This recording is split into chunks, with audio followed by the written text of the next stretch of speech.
이 말씀 가지고 신속히 가는 인생이라는 말씀으로 우리 같이 은혜 받기를 원합니다. 우리 이번 주는 아까 말씀대로 주기택 성도님이 하나님부터 부름을 받은 지 만 1년이 되는 그런 일주기가 되는 날입니다. 10월에는 우리 장모님이 돌아가셨고 같은 해 12월 6일 날은 저희 어머니가 하늘에 부르심을 받아서 주님 곁으로 가신 지 다 1년이 되는 그런 날입니다. 이렇게 나란히 가기도 쉽지 않은데 하나님의 부르심에 따라서 나그네 같은 삶을 그들이 마감했습니다. 참 이것을 보면서 참 시간도 빨리 간다 그런 생각이 앞섭니다. 엊그제 같은데 벌써 1년이 지나갔고 그렇습니다. 일주기를 맞이해서 우리 조기태 성도 미망인께서 이렇게 교회에 나와서 같이 예배를 드리고 또 남편의 일주기를 기념하는 그런 날을 가지게 되어서 다시 한번 우리 하나님께 감사드리고 여기까지 방문하신 또 우리 문탄실 여사님께 다시 한번 감사를 드립니다. 주님의 위로와 그리고 도우심이 우리 유가족에게 그런 함께 하시기를 축복합니다. 어느 때는 참 시간이 참 더디 간다. 제가 어렸을 때는 빨리 어른이 되고 싶다 할 때는 시간이 무지무지하게 더디 갔는데요. 아마 각자의 삶을 뒤돌아볼 때 대부분의 사람들은 시간이 날아가는구나 하는 그런 생각을 다 하리라. 특별히 나이가 많이 들면 들수록 그런 생각을 많이 하리라 저는 그렇게 생각합니다. 저도 지나간 70년을 뒤돌아보면서 세월이 날아갔구나. 그런데 이렇게 빨리 제 인생이 흘러갔다는 것을 인정하기가 쉽지 않습니다. 그래서 내가 하나님 앞에 땡깡 나서 나는 1살입니다. 그렇게 말하는데 그것도 내가 70이라는 사실을 잘 받아들이기 싫어서 그런 거 아닌가? 좀 그런 생각도 해봅니다. 오늘 시편 90편을 지은 시인도 우리와 같은 고백을 하고 있습니다. 그래서 뭐라고 말합니까? 우리가 날아가나이다. 그렇게 말합니다. 고속철도가 있는데 시속 300km, 그것도 느리라고 그래서 400km, 500km까지 막 달려가는데 시간이 지나가는 것 같이 빠를까? 그런 생각도 제가 해봅니다. 저도 젊었을 때는 천년 만년 살 것 같고 절대로 나이는 나이가 들 것 같지 않은 그런 마음으로 살았습니다. 우리가 날아가나이다 하는 이 시편, 이 성경을 수없이 읽었지만은 젊었을 때는 이 시편이 전혀 제 가슴에 와닿지 않았습니다. 그런데 어느덧 인생의 황혼기가 되니 이 시인의 한탄이 새삼 가슴에 와닿는 것을 많이 느낍니다. 시간은 한마디로 날아갑니다.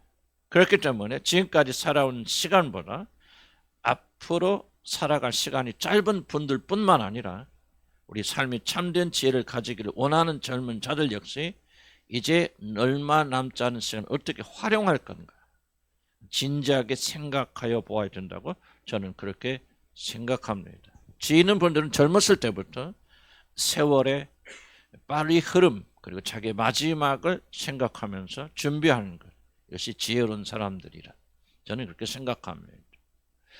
왜냐하면 아무렇게 살다가 아무렇게 가는 사람처럼 비극적인 사람은 없기 때문입니다.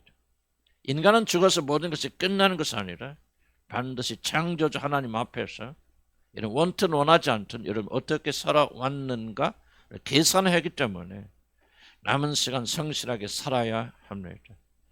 저는 요즘 들어서 제일 두려운 것은 다른 것이 아니라 하나님께서 하나님 앞에 내가 나갔을 때 너는 어떻게 내 인생을 살아갔느냐라고 질문하시는 것이 저는 가장 두렵습니다.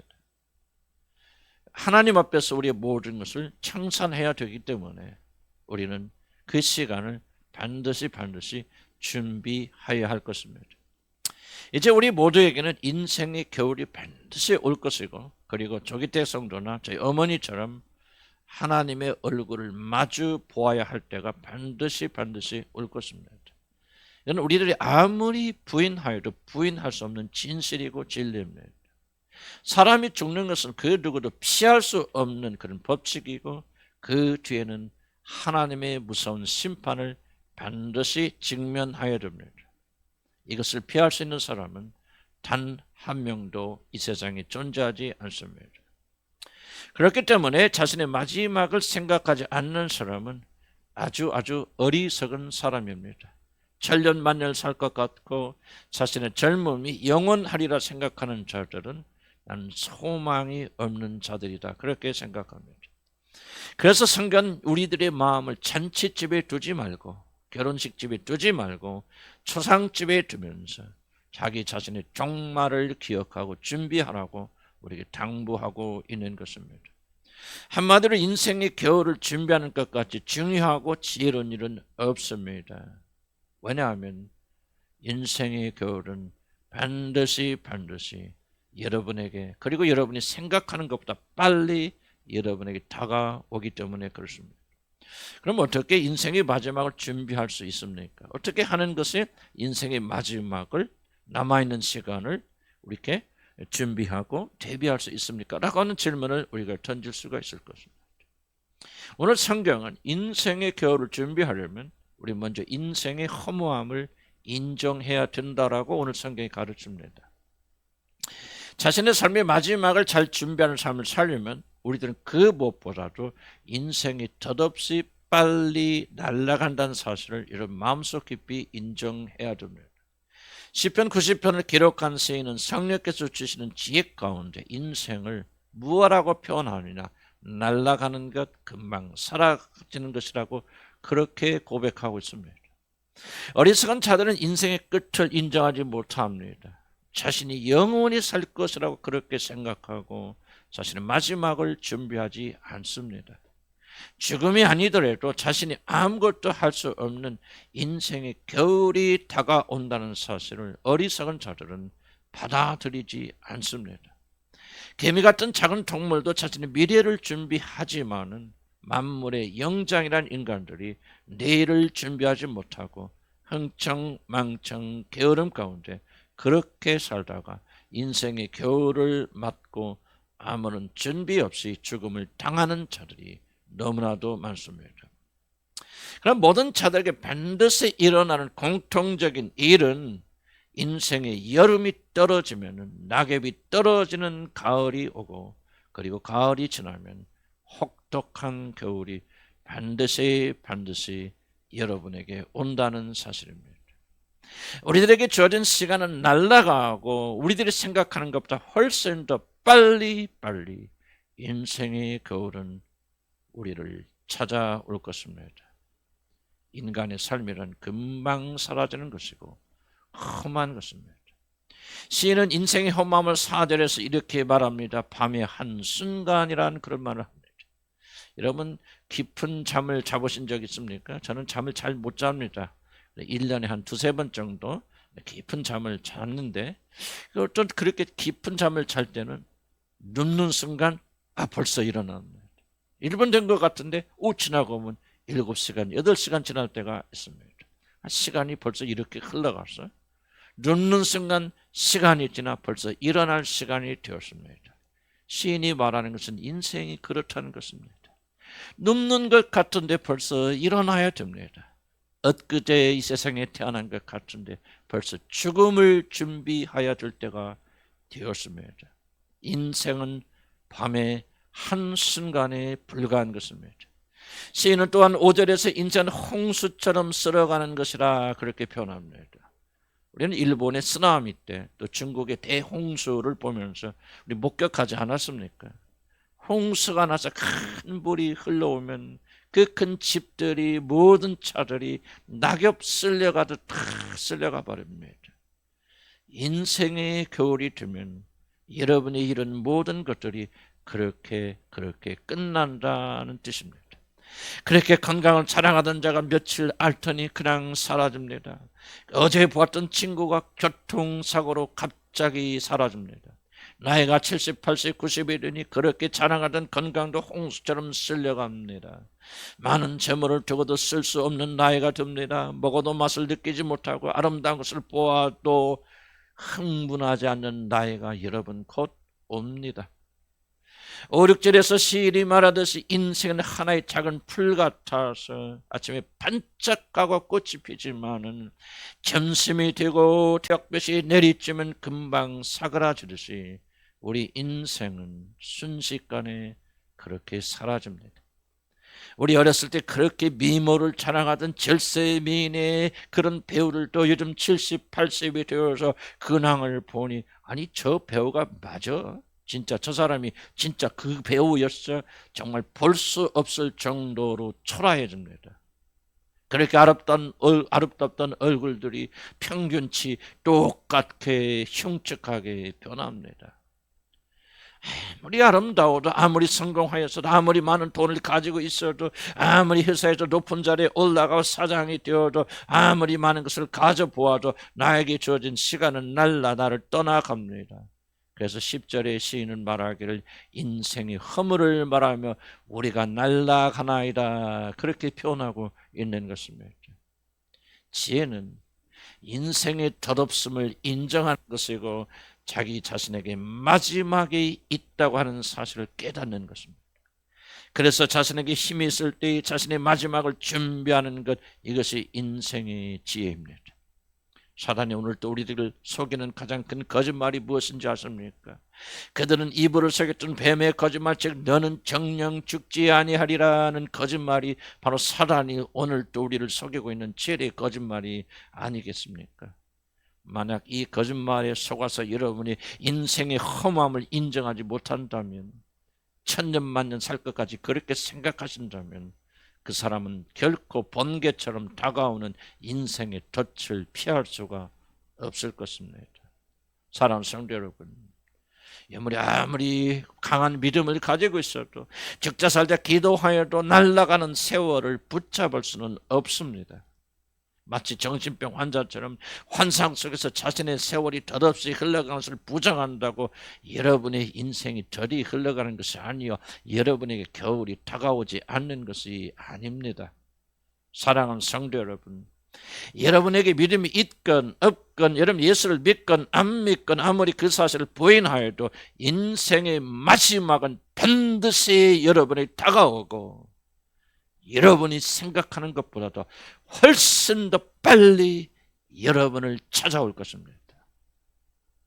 인생의 겨울을 준비하고 인생의 마지막을 준비하려면 인생이 날아간다는 사실, 우리들이 붙잡기 위해서 그렇게 발버둥을 쳤던 모든 세상적인 것들이 한순간에 허무하게 사라지는 것들이라는 사실을 깊이 깨닫지 않으면 안 됩니다. 꿈을 깨고 현실을 받아들이는 것이 지혜입니다. 이제 두 번째로 말씀드리고 싶은 것은, 우리는 우리들의 인생이 왜 이렇게 허무하게 되었는가를 여러분 이해를 하셔야 됩니다. 인생이 허무하다는 사실만을 알게 되면 그 사람은 우울증에 걸립니다. 그렇기 때문에 인생의 마지막을 잘 준비하려면, 인생의 허물을 벗어나려면 왜 우리는 이같이 허무한 존재가 되었는가를 반드시 이해해야 됩니다. 시편 90편 1절 2절 오늘 읽은 본문에서 인간이 한때 가졌던 영광에 대해서 이렇게 말하고 있습니다. 하나님은 대대 우리의 거처가 되셨나이다. 땅도 세계도 조성하기 전 영원부터 영원까지 주는 나의 하나님이십니다. 바로 이것은 인간이 하나님과 가졌던 처음 관계를 말하는 것입니다. 하나님은 아담을 흙으로 지으시고 자신의 숨을 불어넣으셔서 산 사람이 되게 하신 후 모든 것이 넘치고 아름다우고 완전하고 구비된 에덴으로 그들을 부르셔서 하나님께서 영광스럽게 창조하신 모든 만물을 통치하고 다스리도록 축복하셨습니다. 처음 사람은 여호와 하나님과 동거하며 그가 주신 모든 신령한 축복을 다 누렸습니다. 여호와 전능하신 하나님은 아담과 이브의 하나님이 되어 그들이 안전하게 거한 거처가 되어 주셨고, 그들을 지키고 보호하는 보호자가 되어 주셨고, 그의 모든 필요를 넘치게 공급하는 공급자가 되어 주셨습니다. 여호와는 나의 목자시니 내가 부족함이 전혀 없다는 노래가 울려 퍼지는 곳에서 처음 인간들은 행복하게 그렇게 살았습니다. 그런데 3절을 보니 갑자기 변합니다. 주께서 사람들을 티끌로 돌아가게 하시고 너의 인생들은 돌아가라 하셨사오니라는 이상한 표현을 우리가 읽을 수가 있습니다.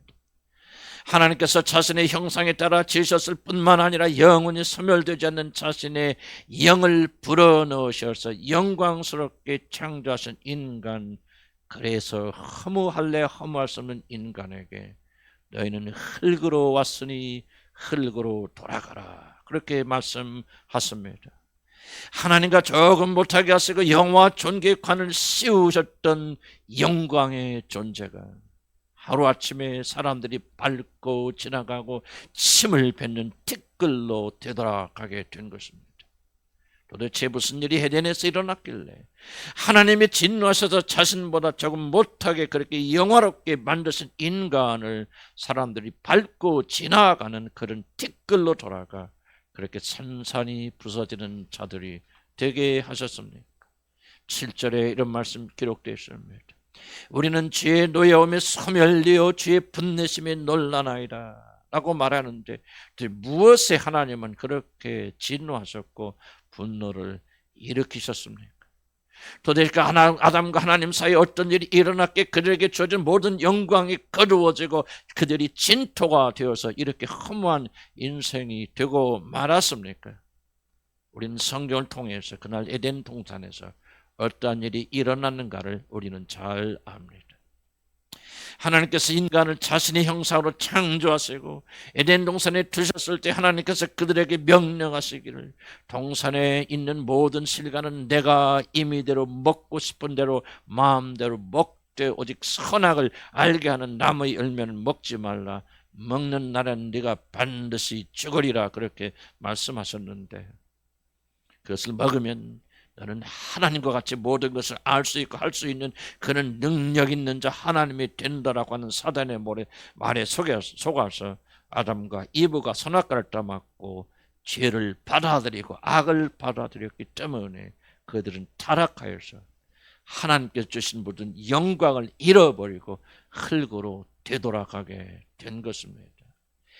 흙이니 흙으로 돌아가라는 말씀은 인간이 죄를 지어 부패한 존재가 되었기에 이제 이들에게 주어진 하나님의 영원한 생명과 영광은 거두어지고 죽을 수 없었던 인간이 이제는 죽어 썩어 흙으로 되돌아가는 비참한 존재가 되어졌다고 하는 그런 뜻입니다.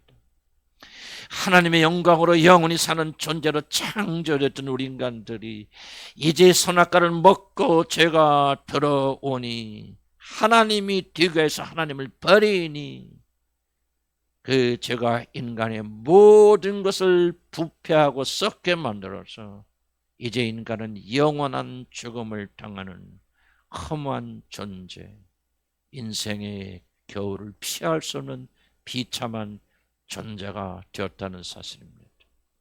사랑하는 성도 여러분, 이것이 인생 허무의 원인입니다. 이것이 왜 인생은 날라가 멸망으로 향하는가 하는 가장 정확한 뿌리 되는 원인입니다. 인간은 수명이 제한이 있어서 죽는 것이 아닙니다.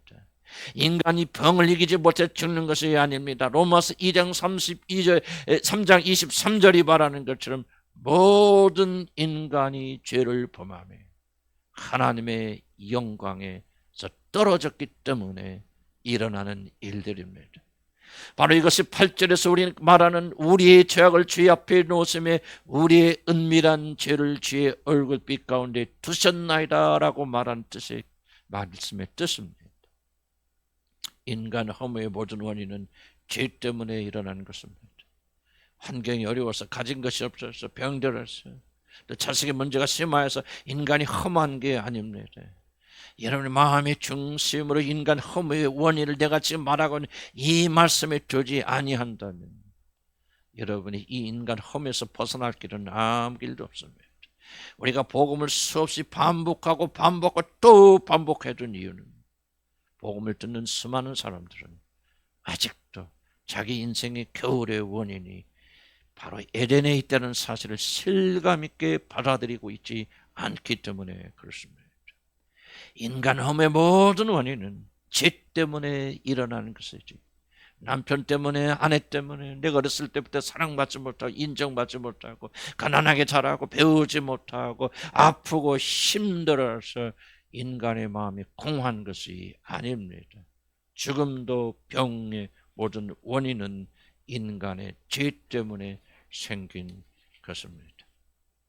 이제 마지막으로 저는 여러분과 나눌 것은 그러면 어떻게 이 인간의 문제를 해결할 것인가를 나누고자 합니다. 시인은 인간의 비참한 마지막을 지적하는 것으로 이 시를 마감하지 않습니다. 그렇다면 우리들은 우울할 뿐입니다.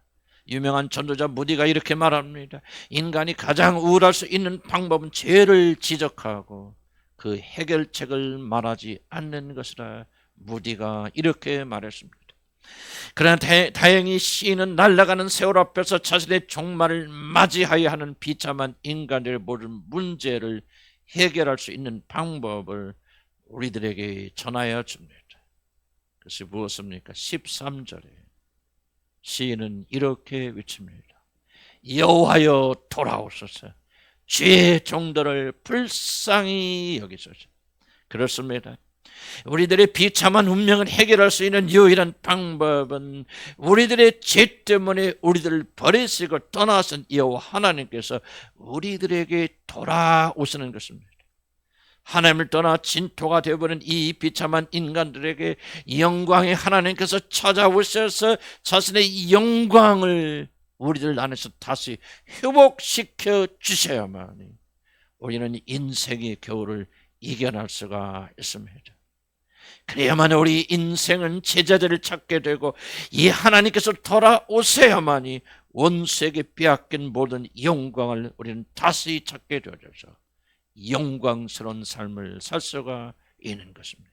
14절에 이런 말씀이 있어요. 우리들의 일생 동안 즐겁게 하소서. 15절에 우리가 화를 당한 연수대로 우리를 기쁘게 하사 16절 주의 영광을 나타나소서. 17절에 우리의 손이 행한 일을 견고하게 하소서. 이 모든 것들은 우리의 죄로 인하여 빼앗긴 모든 영광을 다시 회복시켜 달라고 하는 간청입니다. 잘 먹고 잘 살게 하라 그런 간구가 아니라 한때 우리 인간들이 누렸던 이 하늘의 모든 영광을 다시 한번 회복시켜 달라고 하나님께 간청하는 것입니다. 우리들의 인생이 덧없이 무의미하게 흘러가는 것들, 먹어도 배가 고프고 아무리 많이 가져도 허전하고 높은 곳에 올라가마도 마음이 텅 빈 것은 하나님의 영광이 우리에게 떠나갔기 때문에, 그렇기 때문에 하나님께서 오셔서 회복시켜 달라고 그렇게 말하는 것입니다. 우리들의 죄로 인해서 우리에게 주신 모든 축복을 다 빼앗기 때문에 우리 인생은 덧없이 무의미하게 흘러가는 것입니다. 여러분, 죽음이 무엇입니까? 생각해 보시기 바랍니다. 죽음은 영원히 사는 생명을 빼앗긴 것입니다. 가난이 무엇입니까? 하나님께서 처음 주셨던 모든 풍요를 도둑질 당한 결과가 가난이 아니겠습니까? 병이 무엇입니까? 건강의 박탈의 병이 아닙니까? 양으로 하여금 생명을 얻되 풍성하게 얻게 하시는 하나님을 배신하니 모든 것을 사단에게 빼앗기고 도둑질 당하고 심지어 죽임 당하니 인간은 이렇게 고통당하는 것이 아닙니까? 하나님께서 우리를 병들게 마시고 가난하게 만드시고 고통과 죽음 가운데 고통당하는 그런 존재를 만드셨기 때문에 인간이 고통당한 것이 아니라 하나님께서 처음 사람에게 모든 영광과 풍성함과 건강과 영원한 생명과 만족감과 기쁨과 즐거움과 인생의 풍부함을 주셨건만 그들이 하나님을 배반하고 하나님 떠났기 때문에 같이 주신 모든 것들을 빼앗기고 도둑질 당하고 죽임 당하기 때문에 인간이 고통당하는 것입니다. 그러므로 다른 방법 없습니다. 하나님께서 우리에게 돌아오셔서 이 모든 걸 회복시켜 주지 않는다면 우리 인간은 결단코 이 저주에서 우리가 해방될 수가 없습니다. 그래서 시인은 우리에게 돌아오소서 이렇게 외치는 것입니다.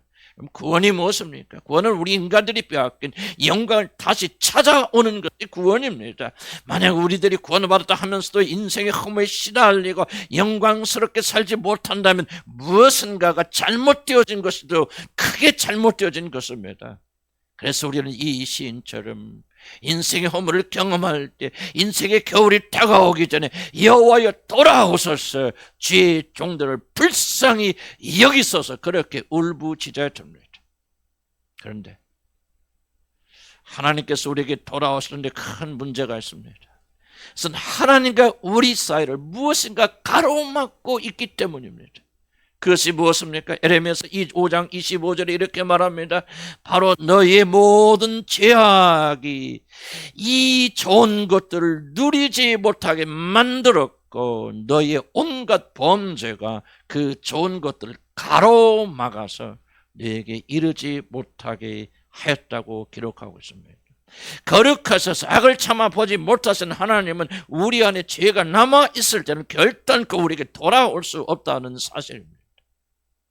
그분은 모든 것을 다 할 수 있는 전능하신 하나님이시지만 그 하나님이 하실 수 없는 것이 있습니다. 그것이 무엇입니까? 그는 결코 죄와 더불어 사실 수가 없습니다. 거룩하고 청결하신 하나님은 죄가 있는 곳에 머무실 수가 없습니다. 하나님은 죄가 있으면 근심하고 떠나가실 수밖에 없습니다. 그래서 성경은 거룩하신 성령을 근심케 하지 말라고 우리에게 부탁하고 있는 것입니다. 만약 우리들 안에는 죄를 제거해서 우리들이 거룩하게 되지 않는다면 하나님께서는 돌아오고 싶어도 회복시켜 주기를 원해도 결코 우리들에게 돌아오지 못하십니다. 하나님께서 돌아오셔서 우리들을 회복시키려면 그 무엇보다도 우리들의 마음속에 깊이 뿌리 내리고 우리의 모든 육신을 더럽힌 죄의 문제가 가장 먼저 해결되어야 됩니다. 그렇다면 어떻게 우리들의 죄의 문제를 해결하고 하나님께 돌아오시는 그런 거룩한 사람들이 될 수가 있겠습니까? 우리들의 죄를 해결하는 방법은 오직 하나밖에 없습니다. 온 세상에 하나님이 주신 유일한 방법밖에 없습니다. 이거 외에는 어떤 경우에도 하나님께서 돌아오시지 못하시는 오직 하나의 방법밖에 없습니다. 그것은 우리 주 예수 그리스도께서 우리의 죄값을 치르시기 위해서 십자가에서 나 대신 죽으셨다가 사흘 만에 부활하신 것을 믿는 믿음 외에는, 이 사실을 우리가 받아들이는 것 외에는 하나님께서 우리들에게 돌아오실 길이 없습니다. 선행도 안 됩니다. 교회 열심히 출석하는 것도 안 됩니다. 여러분이 모든 몸을 불살라서 충성해도 안 됩니다. 여러분 가진 전 재산을 팔아서 가난한 자들에게 나누어 줘도 하나님은 여러분 결코 돌아오실 수가 없습니다. 하나님을 불러드리는 유일한 길이 있다면 그것은 아들이 십자가에서 우리 대신 흘려주신 보배른 피가 있고 그 피가 여러분에게 있는가 없는가, 이거 하나만이 하나님께서 돌아올 수 있는 방법입니다. 이것이 기독교의 독특성입니다. 이것이 기독교의 유일성입니다. 이것이 죽어도 우리가 타협할 수 없는 것입니다. 어떤 교회들이 어떻게 다르게 잘못하여도 우리가 결코 타협할 수 없는 한 가지 사실이 있다면 하나님께서 돌아오시는 길, 여러분을 구원하셔 회복시키는 유일한 길은 선행도 아니요 노력도 아니요 힘도 아니요 오직 하나님 아들 예수 그리스도께서 여러분을 사랑하시사 사람이 되어주셔서 여러분이 갚아야 될 모든 죄를 대신 짊어지시고 십자가에서 그 보배는 피를 흘려주셨기 때문에 나의 죄는 사함받고 나는 깨끗한 자가 되었고 하나님의 자녀가 되었던 이 믿음 하나로 하나님은 저와 여러분을 구원하시고 돌아오셔서 이 험한 인생을 회복시켜 주시는 것입니다. 빌립보서 3장 9절에 이렇게 말합니다. 내가 가진 의는 율법에서 난 것이 아니요 모든 노력에서 만든 것이 아니요 오직 그리스도를 믿는 믿음으로 말미암는 것이니 곧 믿음으로 하나님께로부터 난 의라. 로마서 1장 17절에 나의 의는 오직 믿음으로 살리라. 행함이 아니라 선행이 아니라 오직 믿음, 하나님의 아들 믿는 믿음, 그분이 나를 위해서 죽으셨고 보배는 피를 흘려주시는데 그 피가 내 죄를 사여 주셨고 하나님께 나가는 길을 열어주던 이 믿음으로 살리라. 복음에는 하나님의 의가 나타나서 믿음에서 믿음으로 이르니 기록된 바 오직 나의 의는 믿음으로 말미암아 살리라 함과 같으니라. 하나님과 우리 사이를 가로막고 있는 죄를 제거했던 유일한 길은 예수 그리스도께서 우리의 죄를 제거하시기 위해서 행하신 일을 마음으로 받아들이고 그 믿음으로 사는 길밖에 없습니다. 이것이 출발입니다. 믿고 아무렇게 살아도 된다, 나는 그 말을 하고 있는 것이 아니라 이 믿음이 기초요 출발이요 이 믿음이 우리를 의롭게 만드는 유일한 수단이라는 사실을 말씀드린 것입니다. 이것 외에는 우리 인간들이 죄를 제거할 수 있는 길이 없습니다. 개신교의 특징이 뭡니까? 기독교의 특징이 무엇입니까? 바로 하나님과 인간 사이를 가로막고 있는 죄를 제거하는 것은 예수 그리스도가 참 하나님이시고 동시에 참 사람이시기 때문에 하나님과 인간 사이를 이어주는 유일한 중보자라는 사실을 믿을 뿐만 아니라 그가 나의 모든 죄를 짊어지셨고 나를 대신해 십자가에서 처형받아 죽으셨다가 사흘 만에 다시 살아나셨기에 나의 모든 죄는 이제 눈과 같이 씌어졌다. 그래서 그 믿음으로 인해서 하나님께서 내게 돌아오실 수 있다는 사실을 믿고 회개함으로 하나님의 자녀가 된다는 것이 기독교의 가장 중요한 핵심이고 기둥이고 이것이 기독교의 모든 것입니다. 우리 이 자리에 모였지만 교회가 여러분 구원한 것이 아닙니다. 목사나 신부가 여러분을 구원하는 것이 아니고 교회의 교리가 기독교가 구원하는 것 아닙니다. 하나님의 아들께서 여러분이 행하신 일을 믿음으로 받아들이면 그것만이 주님께 돌아가는 길입니다. 하나님께서 돌아오시면 험한 인생의 기름이 부어지기 시작하고 날아가는 세월 앞에서도 우리는 그 나라를 들어갈 나를 기쁨으로 기다릴 수 있게 됩니다. 죽음을 두려워하지 않게 됩니다. 소망을 가집니다. 어떤 일이 일어나도 나는 그분 안에 있기 때문에 흔들리지 않을 것입니다. 시편 46편 5절에 이렇게 말합니다. 하나님이 그 성중에 계심에 그 성이 흔들리지 아니할 것이라. 새벽에 하나님이 도우시리라. 나는 여러분에게 묻고 싶습니다. 왜 여러분의 인생이 이렇게 흔들립니까? 두렵고 초조합니까? 바로 하나님께서 여러분의 성에 계시지 않기 때문이 아닙니까? 내가 여호와를 항상 내 앞에 모시며 그가 나의 오른쪽에 계심으로 내가 흔들리지 아니하리로다. 인생의 겨울이 와도 인생의 가을이 와도 흔들리지 않을 길이 무엇라고 말합니까? 항상 여호와 하나님을 내 앞에 모십니다. 그분이 내 오른편에 계시니 어떤 어려움이 와도 인생의 고난이 와도 겨울이 닥쳐와도 나는 흔들리지 아니할 것이라. 오직 그만이 나의 반석이시오 나의 구원이시오 나의 요새이시니 내가 크게 흔들리지 아니하리로다. 인생의 홈에서 벗어나고 날아가는 세월 앞에서 인생의 겨울을 준비하는 일은 바로 여기서부터 시작돼야 됩니다. 그리스도를 나의 주로 받아들여 죄를 제거하는 것 외에는 하나님께서 여러분에게 돌아오시게 할 일이 없고 여러분의 인생이 회복될 길이 없고 여러분 삶이 허무에서부터 여러분이 채워질 길이 없습니다. 다른 길은 없고 다른 방법은 없습니다. 오직 하나님의 아들을 통해서 이루신 복음을 받아들이고 예수 그리스도를 나의 주로 영접하여서 하나님의 생명 속에 들어가는 길 외에는 다른 길이 없습니다. 그러나 만약 여러분이 아무리 교회를 열심히 다녀도 그리스도를 나의 참전 주님으로 받아들이지 않는다면 여러분은 인생의 가장 혹독한 겨울을 영원토록 보내야 됩니다. 이것을 깨닫는 것이 지혜입니다. 그래서 시인은 12절에서 우리에게 우리의 날 계수함을 가르치사 지혜로운 마음을 얻게 하소서라고 그렇게 고백하는 것입니다. 이 소중한 시간 싸우고 다투고 낭비하고 헛된 망상에 빠져있고 비참하지 않습니까? 그런 삶을 살다가 추운 겨울이 올 때 여러분 어떻게 하시겠습니까? 추운 겨울이 오기 전 바람과 같이 지나가고 들의 들불처럼 금방 시들어버릴 자신의 인생을 묵상하면서 하나님께서 나에게 돌아오도록 그렇게 간구하는 것이 지혜가 아니겠습니까? 인생은 짧다는 것을 깨닫는 것만이 지혜가 아닙니다.